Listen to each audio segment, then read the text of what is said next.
Welcome to Kingdom of Heroes Tactics War. Kingdom of Heroes is a new to global gacha game that's gained a lot of popularity. I wanted to make a short video, a very short video, that will quickly bring new players up to speed on what the game is, and I'll cover a few areas for you. Those are: what should you do at the very beginning of the game, what your initial goal should be in the game, and some very quick general tips just to help you progress the account. I'm assuming that you're familiar with gacha games in general. You've maybe played one or two in the past, but if you'd like a guide just on how gacha works in general, let me know in the comments. I'll put something together if it's useful to you. So starting off, what should you do at the very beginning of the game? So initially I would say just progress the story, just push through the story. If I go to the battle screen, you'll see that we have different sections of this map, different chapters.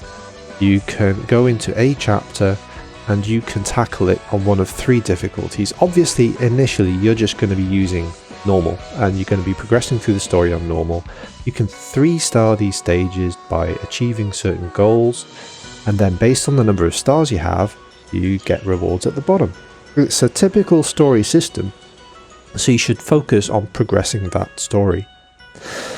Right at the beginning of the game too, you'll be given a 5-star selector ticket, so you'll be able to choose a fire, water or earth type hero, a 5-star hero. That hero should always be this guy, Ingwe. Just pick him, you'll get your ticket, you'll have him as an option, pick him. He will carry you through so much content, and I'll explain a little bit more about that later, but to keep it simple, pick this guy. You'll also, if you go to the achievement screen, you'll see several paths that you can follow. So here we have Path Guide, and you'll have one called Main Quest. At the beginning of the game, do what this tells you to do. So I can't go back, I don't think, to the beginning of this quest, but you get a lot of good rewards by doing this. And it'll ask you to do certain things like beat a chapter of the story on a certain difficulty, do a certain number of summons, participate in an awakening dungeon. And it'll show you where it is, it'll take you through it step by step and give you really good rewards. Just focus on this and do what it says. By the time you're kind of halfway through, you'll already know enough about the game to be able to handle things yourself. But this is a really good start. What should your initial goal be in the game? So obviously you're doing this story mode, you're kind of just doing things and progressing through the game, but you'll want to have a goal in mind. Like, this is what I want to be able to beat in the game. And my recommendation is, if you go to the rune dungeon here, you'll have 2 rune dungeons. These are, as the name suggests, where you get the good runes in the game. Fafnir's Nest, for example, drops the runes here at the bottom. These are all really good runes. You have your life runes, which give you more HP if you have a set. You have charge runes, which give you a higher attack on a set. Havoc runes, which give you crit rate, and swift runes that give you speed. You have a rarer chance of actually dropping vampire runes from this one, so this gives your unit a life leech skill. These all drop from this dungeon. They're all fantastically useful rune sets, especially on any farmer you have. Starting from floor 7, you have a chance of these being 6-star runes. So anything above floor 7 gets you pretty much top tier runes in the game. So your initial goal should be beating floor 7, at least, of Fafnir's Nest, and then aiming for floor 11. You want to be able to be at a stage where you can just press repeat on one of these floors and get a lot of runes from it. Okay, so you picked Ingwe earlier as your 5-star. Ingwe is going to be the core of your Fafnir's Nest team. You build him up and he will carry you through this. He will be the linchpin of your team. He will keep it together, enemies will focus in, he will bounce back all the dots that this boss throws out. He will be the core of your team. I would also say if you can get hold of Thea, which is this character here, do that. She's really useful as well, not just in this mode but in any other content. She is a 4-star, but she is fusible. If you go to the summon screen, you'll see at the bottom you have a combine option.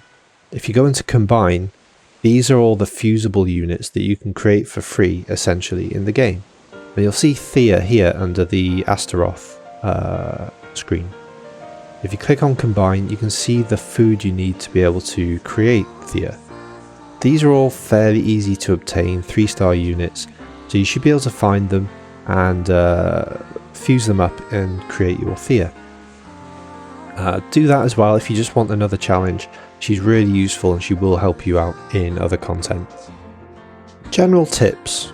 So runes in this game are very important. They, as many of you know, you can have a really good hero, and if you have really bad runes on him, it's a useless hero. You can have a quite mediocre hero, but with very good runes, it becomes very, very good. So runes are important, but so is your silver here. This is used to upgrade your runes, so you don't want to be wasting your silver. On that note, don't max upgrade 1-star or 2-star runes. Just don't do it. It is a waste of money. You're not going to use those runes long term. It's relatively easy in this game to progress to the point where you're farming 5-star runes. Those are the ones you want to start upgrading. Silver's very important. You don't want to just throw it away. So my tip is don't waste money on runes. Not until you're at maybe 4-star. If you've got some really good 4-star runes, you can maybe maximize a few of those if you need to beat some content. After that, you want to be looking at 5-star and 6-star runes. Another tip is the hero screen. You have two things here that are useful. First of all, the way you lock heroes so you don't accidentally get rid of them. There is a lock button at the bottom here. Once you're in that view, you can toggle locks on characters. Lock the heroes you don't want to delete accidentally. Unlock the ones that you want to use for food and to upgrade other units. You also have hero storage, so use this. It helps keep things organized. Go into your hero storage. You can increase the storage by clicking this plus here. Again, you can increase the capacity of your normal hero storage here too. But this helps you just store units you want to keep, but you maybe don't want to use yet. I also use this to put my my experience and fusion food in here. So just use your storage. It helps keep things organized and helps you focus on the units you want to focus on. And the final tip is really find a good farmer for you. You'll find a lot of people telling you to use this hero as a farmer or that hero as a farmer. The truth of the matter is it depends on what heroes you pull. You'll find one that works for you. So for example, I've seen people recommending Muspel, this guy, as a farmer. I've only just recently built him myself. He is very good and he will make a good farmer, but he needs endgame runes. So he didn't work for me at the time when I was starting the game. What did work for me was Sandalphon. Now I don't see many people talking about her. So what she did for me was, she has a skill 3, which is a decently sized AoE attack that is a guaranteed crit. I don't have this one runed particularly well, but she carried me through most of the story because this was a guaranteed crit. She could put out a lot of damage in an area and kill some units, and when she did, she's on vampire runes, which made her get her health back, and she also gives herself continuous recovery to bring her health back up again. She worked for me. So find the unit that works for you. My advice is just find one that you can rune up very easily, that you can level up very easily, and has a very high damage AoE attack. That could be one of many units. That also changes the story mission or the part of the map that you will be farming early on. This is one of those games where someone's going to say you have to be able to farm this stage, this 7-1, 3-1, whatever. You are going to be farming the stage that makes sense for you. So for example, if I'm using Sandalphon, who is a water unit, I'm not going to be farming a stage with a lot of earth type enemies because there's a weakness there. It's going to be tougher. So choose the story stage that matches the farmer that you've decided to build. Okay, and that wraps it up really for the introduction. I'm really enjoying the game, and there's a really good community building up around it. It'd be awesome if you could come join me on Twitch, and we can talk about the game, maybe answer some of your questions in real time. So the link to that is in the description. If you'd like to see more gacha content, please hit the like and subscribe, and drop a comment below on what you'd like to see. I've been Llama, see you all next time.